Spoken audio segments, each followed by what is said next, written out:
Good morning, everyone. My name is MightyStream, and I'm going to do your December the 30th Spiritual Principle Day in a meditation. I hope you're having a beautiful morning. I'm brought to you by Hope Through Navigation, and this is our Hood Recovery Services.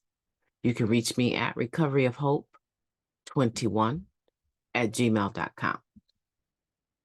Okay, the meditation is entitled Letting Trust Take Root.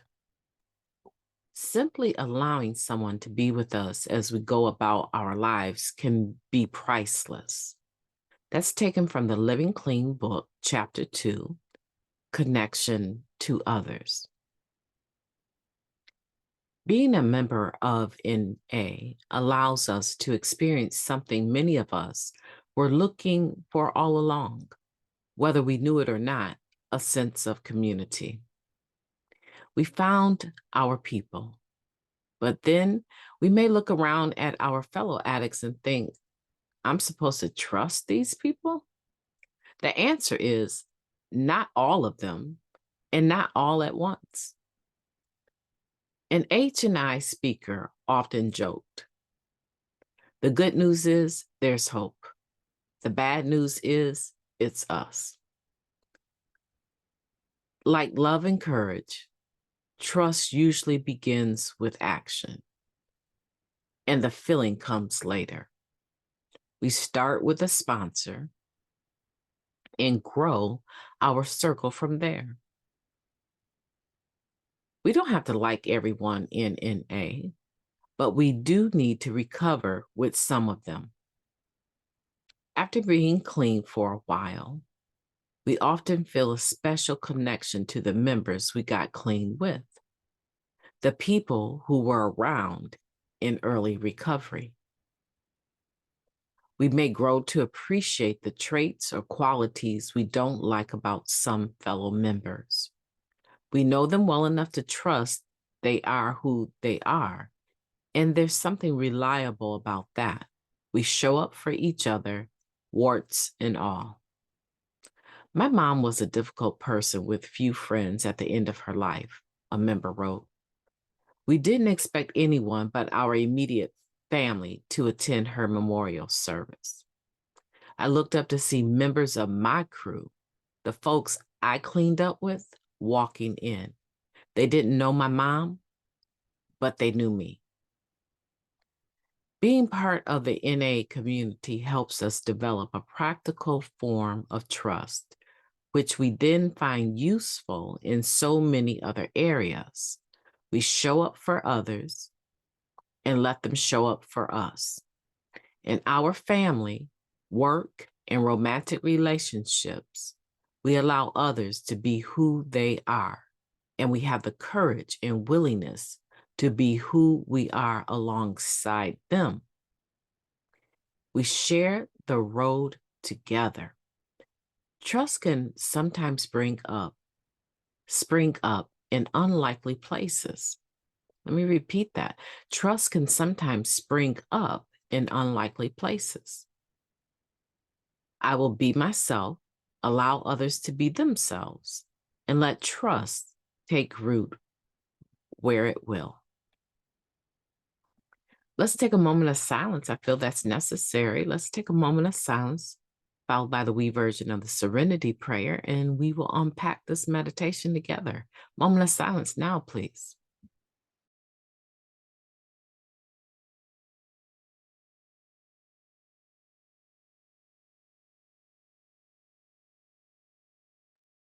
God, grant us the serenity to accept the things we cannot change, the courage to change the things that we can, and the wisdom to know the difference. Just for today, please and thank you. Letting trust take root. This is a good topic because we're talking about the community that we have within the Fellowship of Narcotics Anonymous. And it's emphasizing here that it's difficult sometimes coming in and thinking, oh, wow, I'm going to be in the rooms of recovery with a bunch of people just like myself, former users, maybe some are current users, right? And I'm supposed to trust my story, my life with these same individuals that used to use drugs and manipulate and abuse and all of those things, I'm supposed to do that? Really? No, I don't think so. All of us, I believe, come with that level of skepticism. But it emphasizes also that trust, right? Trust is something that develops over time.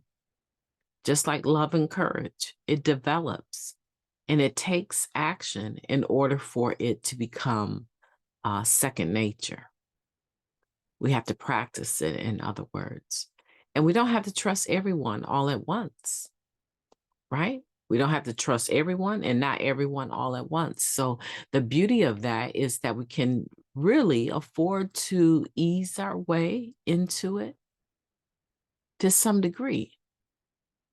Now, if you need to absolutely trust everyone in the rooms before you share anything about yourself or what your day is like, I would venture to say that you would probably be somewhat miserable, because the whole purpose of coming together at meetings is so that we can share our experience, strength, and hope, and carry the message of recovery to the still suffering addict.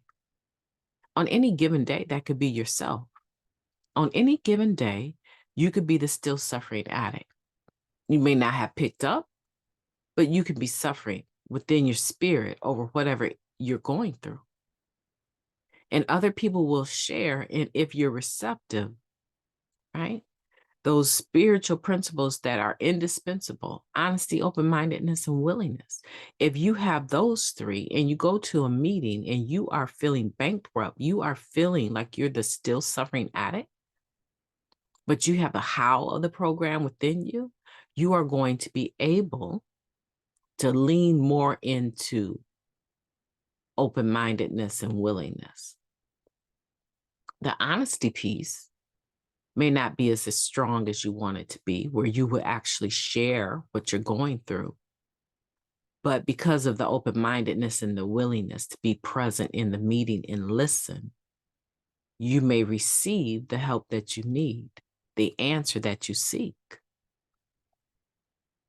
The honesty piece is beautiful, just at the fact that you admitted that you're an addict. And you remember when you say you are, right? So you're going to benefit whether or not you share. So here's the point. Why did I say all of that? If you can come to a meeting and be that still suffering addict at any point in time, doesn't it make sense that somebody else could as well? So on your good days, when you do feel like you can share your experience, strength, and hope, you feel a little bit better about what's going on, why not share it? Or is it too high risk? Now, if it's high risk and what you're going to share is that you killed somebody and buried them in a field or something, I would recommend that you keep that and do the proper thing with the authorities, right? I wouldn't recommend you come into the room and confess that, right? That's very high risk. But if it's not too high risk, why not share it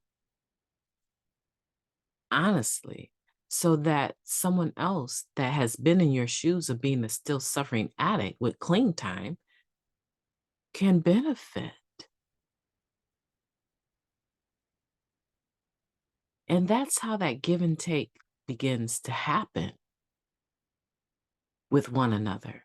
That's how trust begins to happen with one another. I know you can do it. I know you can. Otherwise, you would not continue to show up and listen to this podcast every day. There is something that is burning inside of you that is saying, I want more. Or you wouldn't be listening.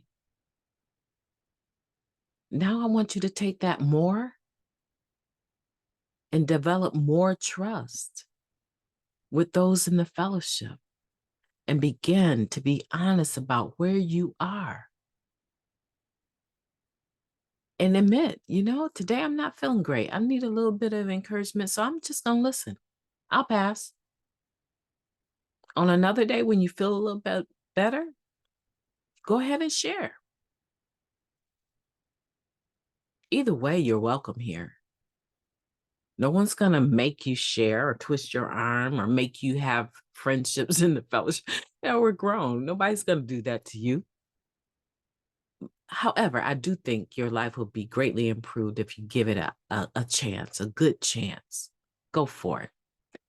Well, you've been in the flow of the mighty stream, and I need you to go with that flow and do something great, mighty today. I need you to get out there and have the greatest December 30th you've ever had. We are at the end of 2022, and I am so thankful. I am so thankful to be alive and in this community with you. I am full of gratitude today. Go out and make December the 30th the greatest, most mighty day that you have ever, ever, ever lived. Ever. Because if you don't do it, as South Philly Jihad would say, if you don't do it, nobody else will. Have a beautiful day.